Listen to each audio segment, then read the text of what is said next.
बांग्लादेश के prime minister resign करके दूसरे देश चला गया है। अब देश कौन चलाएगा, देश किस तरह चलेगा, बांग्लादेश के कॉन्स्टिट्यूशन में क्या है, उसके बारे में इस वीडियो में डिस्कस किया जाएगा। बांग्लादेश के जो रूलिंग पार्टी था वो आवामी लीग पार्टी था।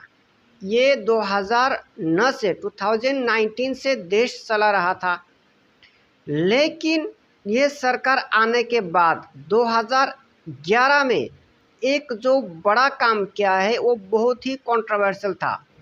ये आवामी लीग सरकार ने 2011 में एक बड़ा ही कंट्रोवर्शियल कॉन्स्टिट्यूशनल अमेंडमेंट लाया।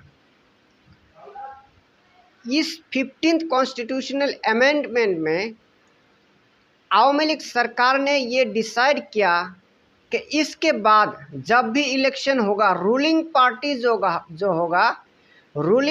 जो होगा उसी के अंडर में इलेक्शन होगा। लेकिन इससे पहले जो बांग्लादेश का रूल था वो ये था कि जब भी इलेक्शन का टाइम आएगा तो एक इंटरिम गवर्नमेंट वहाँ पे बनाया जाएगा, उस गवर्नमेंट के अंडर में इलेक्शन होगा। लेकिन शेख हसीना 2011 में इस रूल को चेंज कर देते हैं। वो ये कहते हैं कि जो रूलिंग पार्टी है उसी के अंडर में इलेक्शन होगा। जो अपोजिशन पार्टी है बीएनपी वाले, वो यहाँ पे प्रोटेस्ट किए थे, लेकिन उनका प्रोटेस्ट काम नहीं आया। 2014 में इलेक्शन हुआ, बीएनपी ने इलेक्शन बॉयकॉट किया था, लेकिन फिर से वही हसीना गवर्नमेंट बना लेते हैं।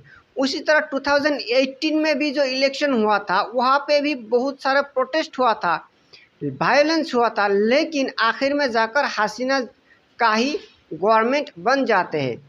इस तरीके से 2011 का कॉन्स्टिट्यूशनल अमेंडमेंट एक्ट के बाद उनका सरकार के खिलाफ देश में एक प्रोटेस्ट का माहौल बन रहा था। एक तरफ बीएनपी वाले प्रोटेस्ट कर रहे थे कि हमारे कॉन्स्टिट्यूशन को इसलिए अमेंडमेंट कर दिया गया ताकि जो इलेक्शन है सरकार के अंडर में हो, और जो इलेक्शन हो रहा है वहाँ पे फेयर एंड जस्ट तरीके से इलेक्शन नहीं हो रहा है। आखिर में जाकर जो था रिजर्वेशन कोटा लाया था, उसके खिलाफ वहाँ के स्टूडेंट ने एक बड़ा प्रोटेस्ट शुरू कर दिया।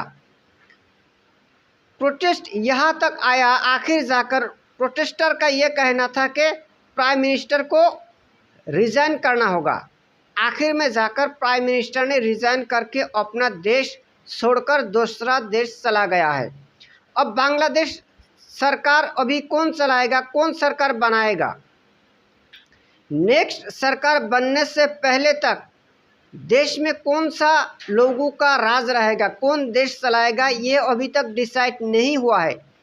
लेकिन वहाँ के जो मिलिट्री चीफ है उन्होंने कहा कि एक इंटरिम गवर्नमेंट, एक केयरटेकर गवर्नमेंट बनाया जाएगा। यानी वहाँ के आर्मी के लोगों हेल्प करेगा, वहाँ के आर्मी के लोग हेल्प करेगा कि एक कुछ दिनों के लिए एक गवर्नमेंट बनाया जाए जिस गवर्नमेंट के अंडर में इलेक्शन होगा। अब इस नया गवर्नमेंट किस तरह बनेगा, इस नए गवर्नमेंट में कौन कौन रहेगा वो अभी तक डिसाइड नहीं हुआ है। लेकिन आर्मी चीफ ने अलग अलग जो बड़े बड़े पार्टी थे उन लोगों को बुलाया है, बातचीत करके एक कुछ दिनों के लिए एक सरकार बनाया जाएगा जिस सरकार के अंडर में इलेक्शन होगा। लेकिन ये मिलिट्री रूल नहीं है। बांग्लादेश का जो ये सिस्टम है ये मिलिट्री रूल नहीं है। अगर मिलिट्री रूल होता तो आर्मी खुद एक सरकार बना लेता और उसी के अंडर में देश चलता। अगर मिलिट्री रूल आ जाता तो देश में बहुत ही स्ट्रिक्ट रूल होता, लेकिन यहाँ पे उतना स्ट्रिक्ट रूल नहीं होगा क्योंकि आर्मी चीफ ने बोल दिया है कि ऐसा एक केयरटेकर गवर्नमेंट बनाया जाएगा। दैट मीन्स वहाँ पे कुछ नॉन पॉलिटिकल लोगों का भी इंटरवेंशन हो सकता है कि कुछ नॉन पॉलिटिकल लोगों को ले लिया, कुछ अलग अलग पार्टी के लोगों को ले लिया, कुछ आर्मी पर्सनल को ले लिया, लेकर एक गवर्नमेंट बनाया जाएगा। अब इस गवर्नमेंट किस तरीके से बनाया जाएगा अभी तक डिसाइड नहीं हुआ है। अभी इस गवर्नमेंट का फॉर्मेशन किस तरीके से होगा आर्मी चीफ ने डिक्लेयर नहीं किया है। जब उन लोगों की तरफ से डिक्लेयर आएगा तब जाके फाइनल बात बता सकते हैं।